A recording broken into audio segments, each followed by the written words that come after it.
মধ্যে এসেছি আল্লাহ যাতে আল্লাহর এই অলির উসিলায় বন্ধুর উসিলায় আমার আপনার জীবনের গুনাহ মাফ করে সকলে বলে আমিন। কারণ আল্লাহর ওলিদের কোনো ভয় নাই, আল্লাহর ওলিদের কি নাই? কে বলছেন? আল্লাহ বলেছেন বিসমিল্লাহির রহমানির রহিম, আলা ইন্না আউলিয়া আল্লাহি লা খাউফুন আলাইহিম ওয়া লা হুম ইয়াহজানুন। যারা আমার বন্ধু তাদের কোনো ভয় নাই, এই দুনিয়াও নাই আখিরাতেও নাই, তাদের কোনো চিন্তাও নাই। জোরে বলুন সুবহানাল্লাহ। আমার আল্লাহ বলেছেন ইয়া আইয়ুহাল্লাযীনা আমানুত্তাকুল্লাহ, হে ঈমানদারেরা তোমরা আমি আল্লাহকে ভয় করো, ওয়াবতাগু ইলাইহি ওয়াসিলা, আর আমি আল্লাহকে পাওয়ার জন্য আমি আল্লাহর সন্ধান করার জন্য তোমরা ওসিলা তালাশ করো। জোরে বলুন সুবহানাল্লাহ। কে বলছেন? আল্লাহ বলেছেন ওসিলা তালাশ করার জন্য। তাহলে ওসিলা ছাড়া আল্লাহকে পাওয়া যাবে? যারা ডাইরেক্ট আল্লাহকে পেতে চায়, আল্লাহ কয় আমি তোদের ডাকে সাড়া দেব না।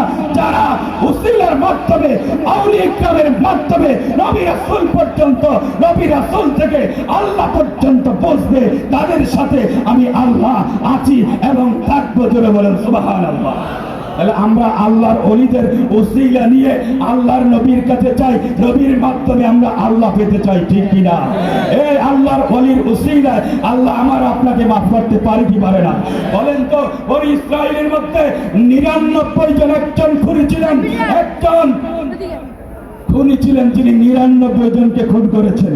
99 জন খুন করার পর তার ভিতরের মধ্যে চিন্তা আসলো, হায়রে এত অপরাধ করলাম, অন্যায় করলাম, এখন কি অবস্থা হবে? তখন তিনি ওই এলাকার একজন পরহেজগার ব্যক্তির সন্ধান করলেন, তাকে একজন খ্রিস্টান পাদ্রীর সন্ধান দিলেন। যাওয়ার পর ওইখানে যাওয়ার পর বললেন যে আমি 99টা খুন করছি, আল্লাহ কি আমারে মাফ করবনি? আরে কস কি দেওয়া, একটা না দুইটা না 99টা খুন করছো, আবার কস আল্লাহ মাফ করবনি? আল্লাহ করে মাফ করবো। তখন ওই ব্যক্তি যিনি 99 জন খুন করেছেন, ওই ডাকাত তিনি এবার ওই পাদ্রীকেও খুন করে দিলেন। আল্লাহ যেন মাফ করতো না, 99টা করছি, এবার তোমারে দিয়ে 100 ঘুরাইছি। 100 খুন করার পর তারপরে তিনি বললেন, আরেকজন আল্লাহওয়ালার সন্ধানে গেলেন, আল্লাহওয়ালার সন্ধান খোঁজ করলেন যে এখানে একজন আল্লাহর ভালো একজন আলেম আছে, ওনার কাছে যাও। ওনার কাছে গেলেন, গিয়ে বললেন যে আমি 100 খুন করেছি, আমারে কি আল্লাহ মাফ করবনি? ওই ব্যক্তি আলেম বললেন যে আল্লাহ অবশ্যই তোমাকে মাফ করবে। জোরে বলুন সুবহানাল্লাহ। কারণ তোমার গুনাহ যত বড় হোক, আল্লাহর রহমত পাহাড় সমতুল্য, তার চেয়েও আরো বেশি আরো বেশি আরো বেশি। জোরে বলুন সুবহানাল্লাহ।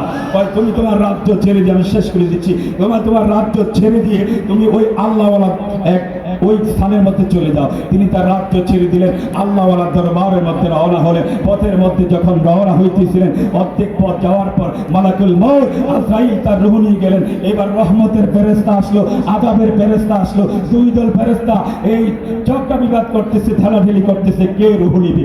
রহমতের ফেরেশতাকে আমরা, আযাবের ফেরেশতাকে আমি নিব। আল্লাহ ফয়সালা দিলেন, একজন ফেরেশতা পাঠাইলেন। এবার আল্লাহ কি ফয়সালা দিলেন যে এই ব্যক্তির লাশ থেকে তিনি যেখান থেকে এসেছেন এখান পর্যন্ত মাপো, এখন যেখানে যাবেন এখান পর্যন্ত মাপো, যেখানের দূরত্ব কম হবে এখানের ফেরেশতাই তার নিয়ে যাবে। জোরে বলুন সুবহানাল্লাহ। যে যার দূরত্ব কম হইলে রহমতের ফেরেশতা নিবে, আর দূরত্ব বেশি হইলে আযাবের ফেরেশতা নিবে। তখন অনেক বর্ণনা বলেছেন সংক্ষেপে, এই মাপার পর দেখা গেল যে তিনি যে আল্লাহর ওলির দরবারে যাবেন, শাহপুর দরবারের মধ্যে আসবেন, এখান থেকে তার লাশটা পর্যন্ত দেখা গেছে দূরত্বটা কম ছিল।